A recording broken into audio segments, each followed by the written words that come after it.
Good afternoon, everybody. Welcome to Ukraine Media Center. And today we have Prosecutor General of Ukraine, Iryna Venedіktова, with us, and we are to discuss war crimes of the Russian Federation committed in Ukraine. Good afternoon.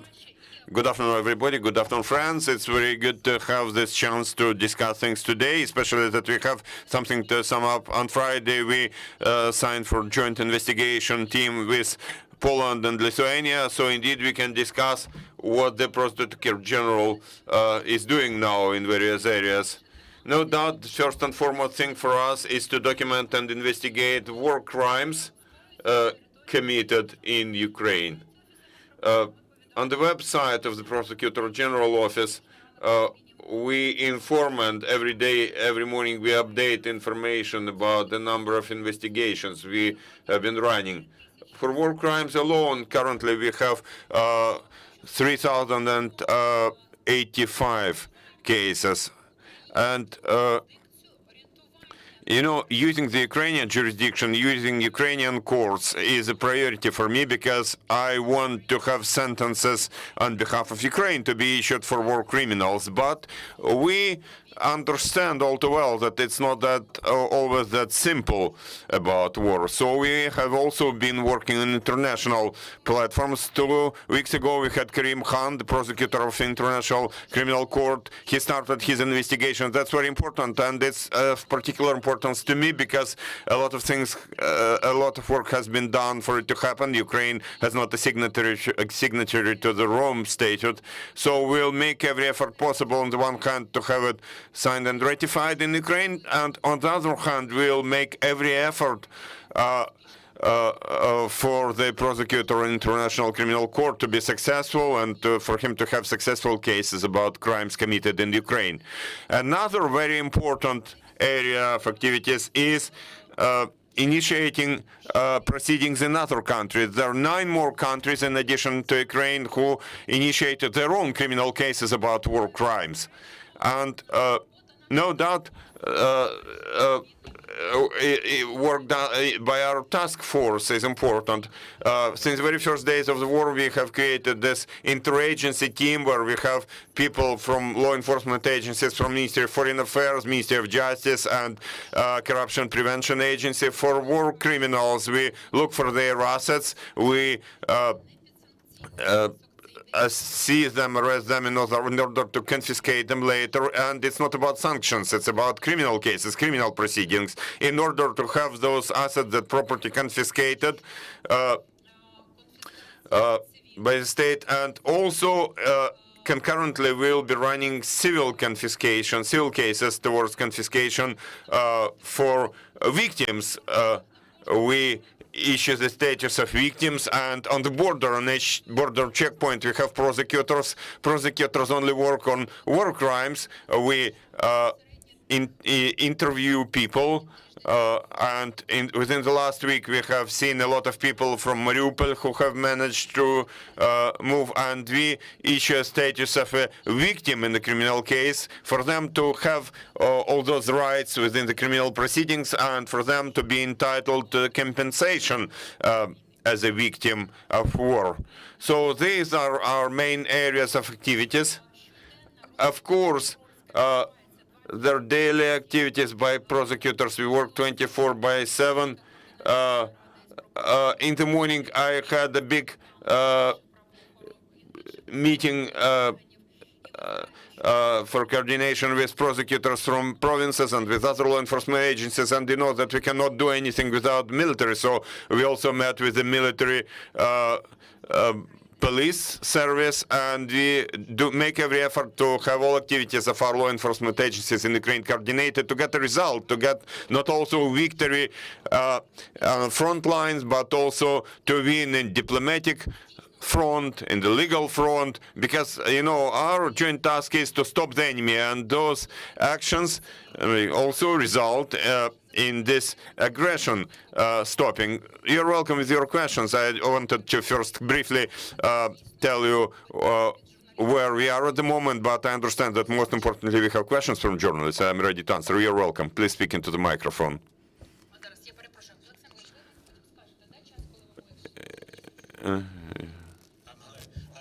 Kemp from AFP. A couple of questions in English, if I may.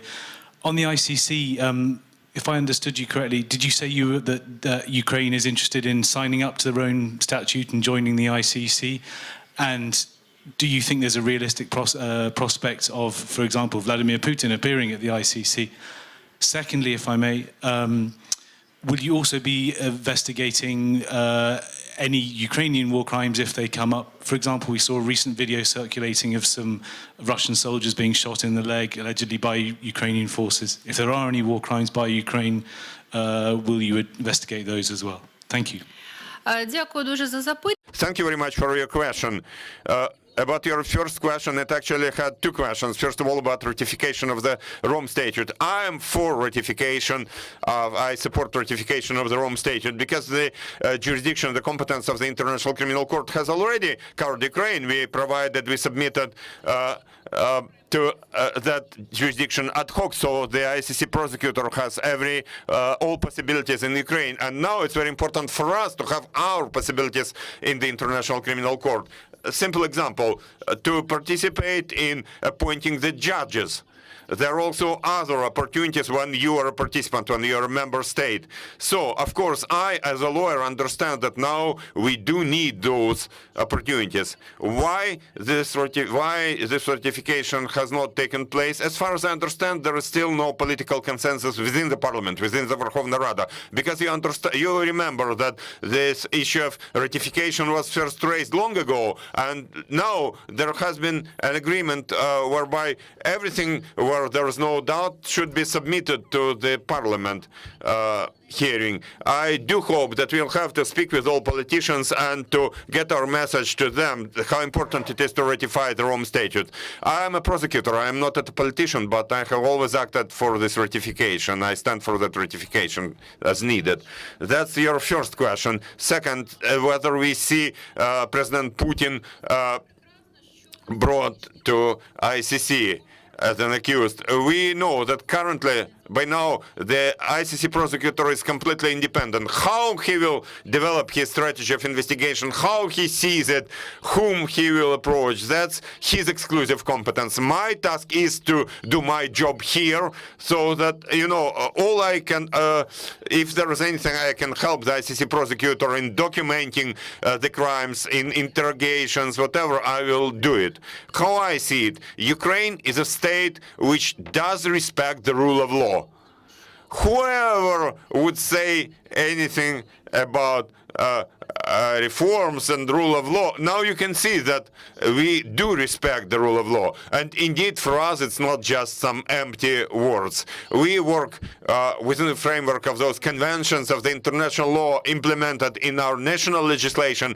And we have people who have their functional immunity. I said more than once that the biggest war criminal of the 21st century is Vladimir Putin. But whether we have launched a criminal investigation, criminal proceedings against him, he has a functional immunity.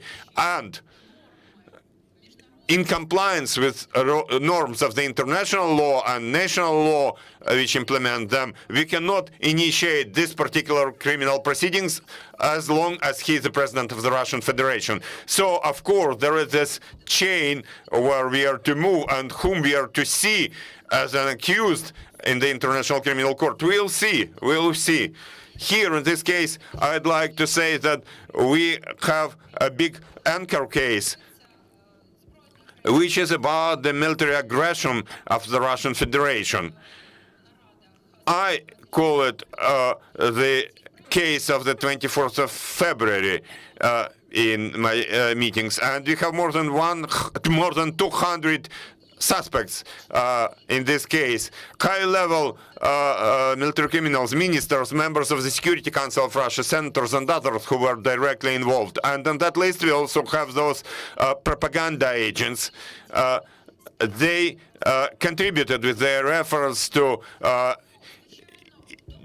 developing this war and those hostilities. We will see whom that prosecutor will approach, but we have made everything possible on our side.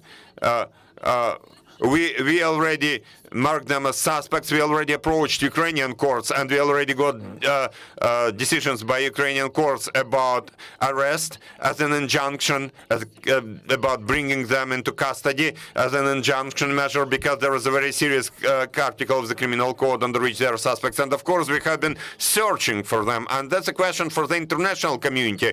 I said, that's why I said at the very beginning that it's very important for us to see that other jurisdictions also initiate those criminal proceedings, because for me it's very important to understand how prosecutors in other countries understand and treat those crimes. Within the first days of this war, I spoke with a large number of prosecutors generals from other countries. We spoke with the International Association of Prosecutors. I wrote an official letter to them, like, can we have prosecutors from the Russian Federation in that International Prosecutors Association? Is it the goal of the prosecutors in all countries worldwide? No, the prosecutors work to bring light, to bring law and order, to bring the rule of law. So for me, it's very important that prosecutors, public prosecutors, should not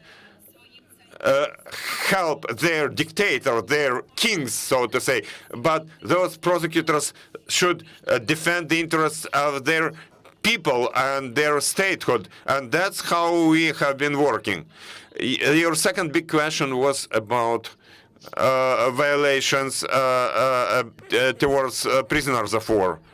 Well, this is the right question. Unfortunately, this is not the first war going on or on the global scale. That's why the international humanitarian law is there. We respect it. We work within the framework of Geneva Conventions, and we definitely understand that the Russian Federation will be acting very actively, using various international institutions to push a completely different agenda. So we have been working in accordance with those standards, with those rules. If there are any offenses, any violations on our side, of course, definitely we will investigate them and we will move in that direction. Thank you. Thank you. Please speak into the microphone. Can you tell us a bit more about the categories of war crime? You mentioned 3,085 cases. That's true. What kind of war crimes, and so on?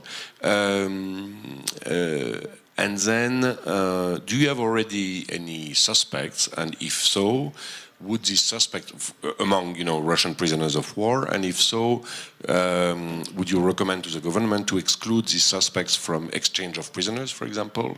Or, I guess it's very early to talk about that, but if you have any information on suspects also. Я почну з другого питання. I'll start with your second question.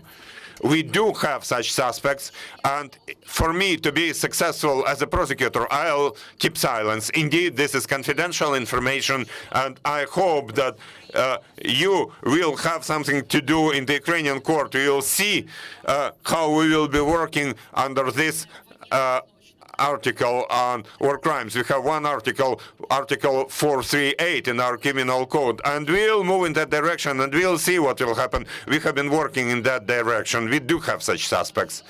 Now about which war crimes are there. Currently, in the criminal code of Ukraine, there's only one article about war crimes. Of course, for this reason, we use more the international humanitarian law and classify them like they're classified, categorized internationally. And there's a lot of those. On the one hand, I look at those cases, those proceedings in Ukraine, and unfortunately, 3,000 that we have is not the end. This number will increase because the aggression has not stopped.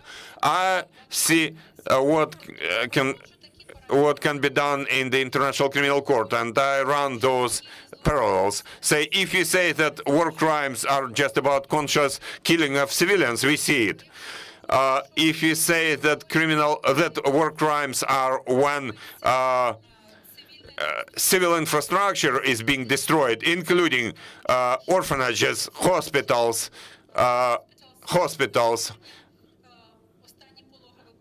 Recently, there was a maternity ward in Mariupol. We'll get back to this case yet. So this is about the conscious destruction of civil infrastructure.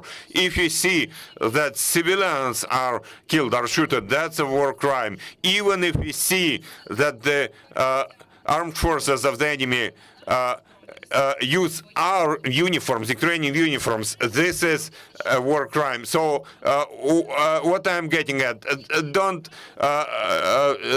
when you hear about those 3,000 cases, some of them are big cases which have many episodes within one case. There are cases about just one fact, a simple fact, but what I see now, what sort of prospects I see.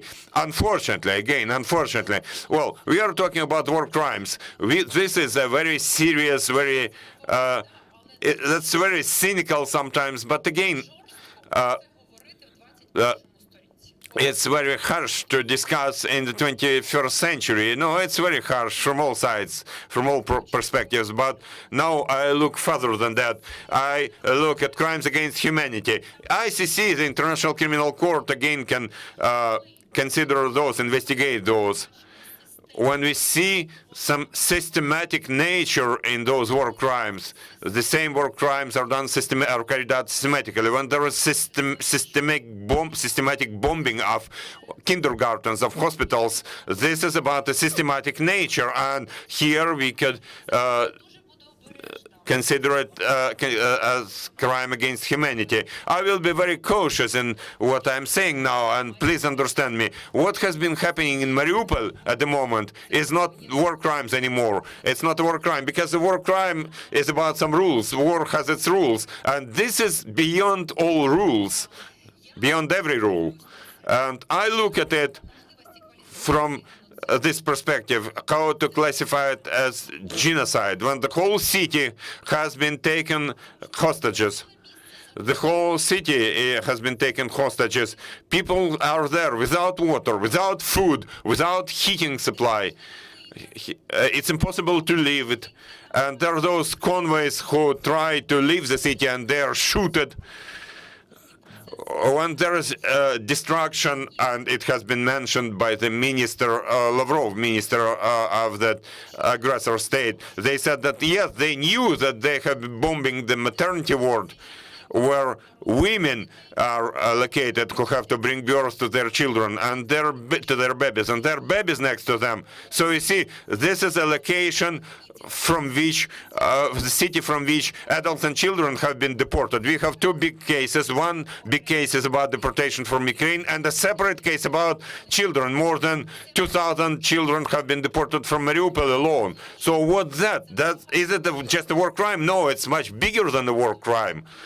So I am very cautious about possibility of classifying it as a genocide. As a prosecutor general, I am very cautious about it. But as a citizen, I think that, yes, I understand very well what's happening to our people.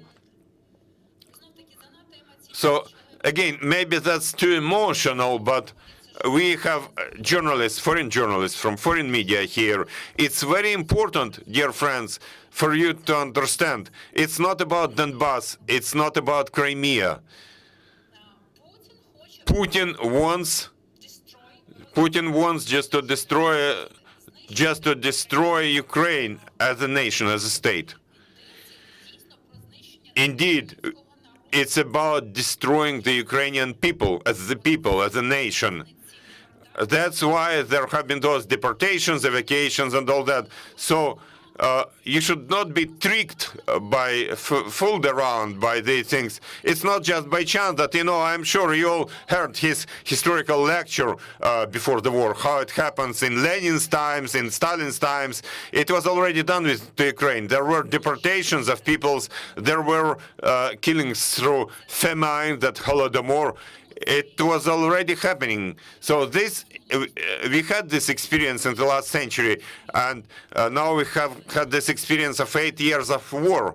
What happened to occupied Donetsk and Luhansk and Crimea? What's happening to Crimean Tatars within the last 8 years?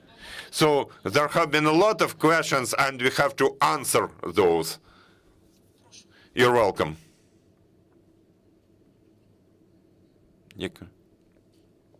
I'd like to follow up the question of my colleague Remy. I'm Lorenzo Cremonesi for the Italian daily Corriere della Sera from Milano. Oh, sorry, I don't know Italiano.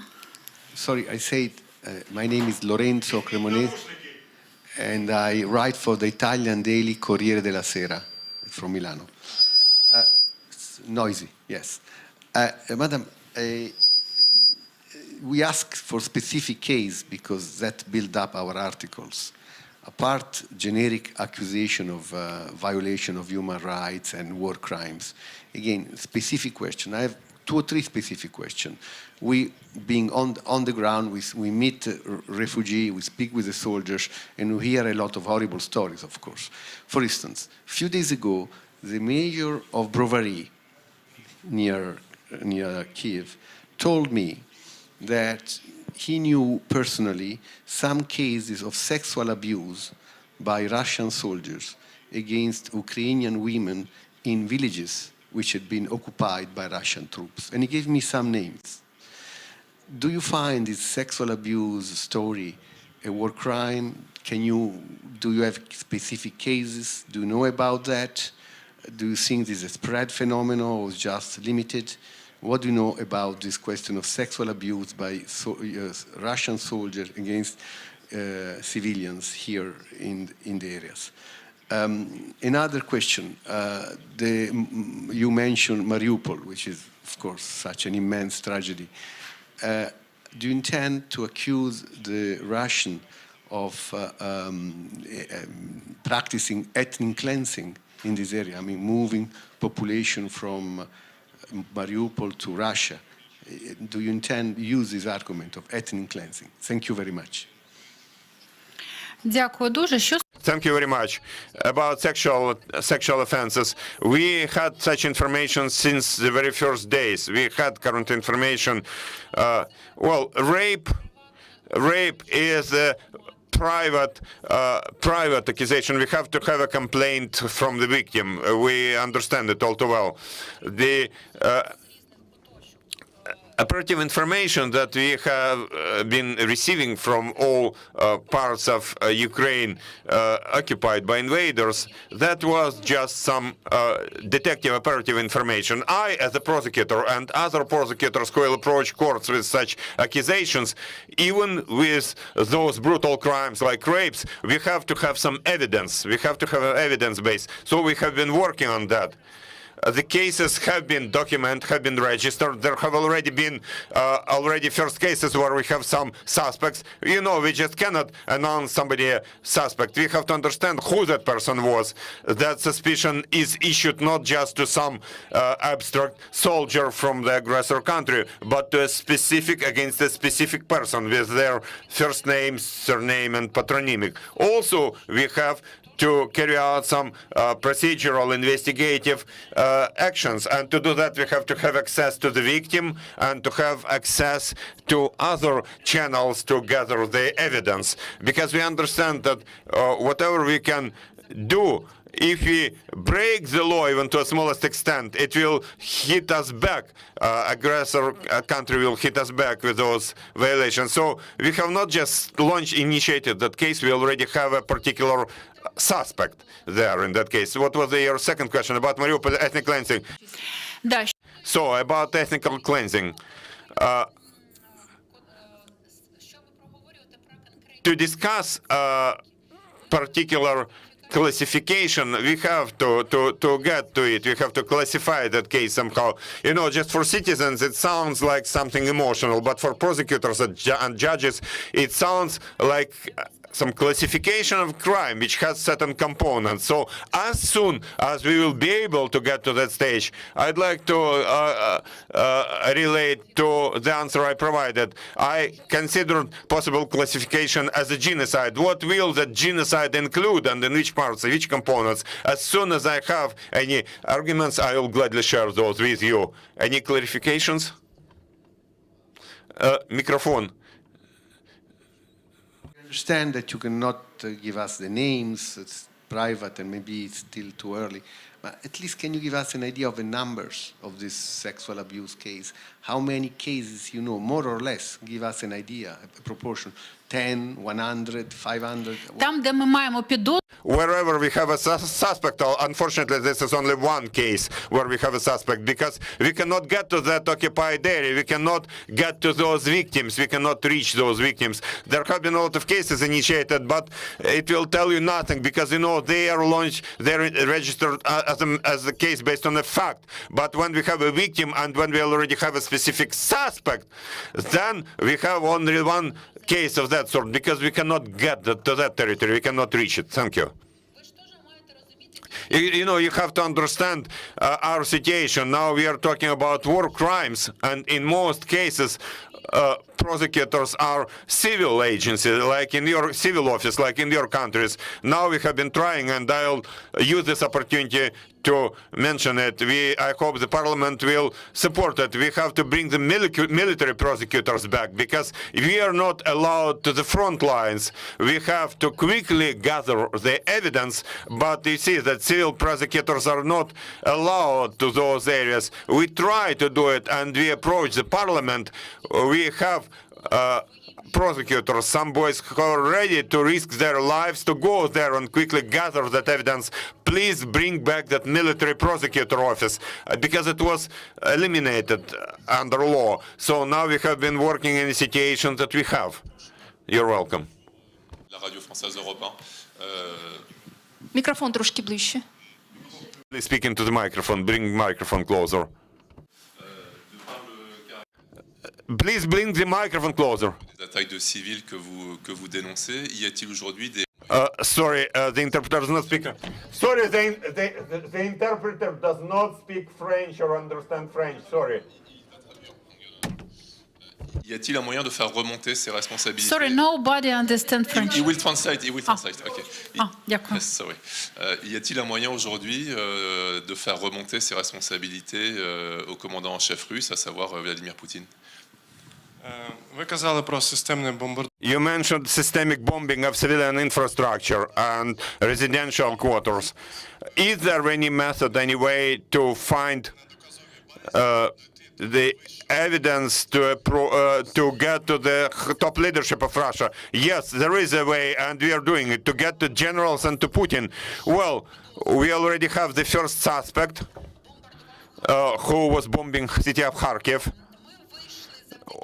And due to him, we have identified another suspect, a Russian general, who issued orders to bomb Kharkiv, city of Kharkiv. The most interesting, more cynical thing in this story is that that general was born in Kharkiv province. You know, some human side to it. So, of course, it's very difficult, but we have been using every opportunity to reach from bottom to the top layers. Thank you. Thank you. I'm Zbigniew Parafianovich from Dziennik Gazeta Prawna from Poland. My question is about those deported residents of Mariupol. In your view, where are they at the moment, and what will happen to them? You mean people, Ukrainian people? Yeah. I think I cannot provide information. I cannot share more details than I can. You better ask directly those people whose competence includes these matters, because when I'm very cautious, very careful when speaking with journalists, because the information that I share, then if you need it, it should not be used against our legal position. So where they're located, you better ask that question to those people in our government who are in charge of that. That's Ms. Iryna Vereshchuk. Thank you. Any more questions, dear friends? Last question. Yeah. Last question. Sorry. I just have a very important. I'll have a very important call about my direct responsibilities. Yeah.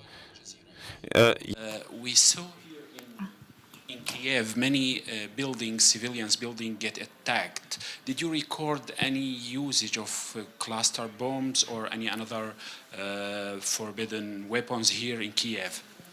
А що стосується Києва, About Kiev, I would not talk about it unless and until we get specific evidence. But about other regions, we do have such evidence. We do have such evidence in Odessa province. We do have such evidence in Kherson province, where they directly used cassette bombs and projectiles.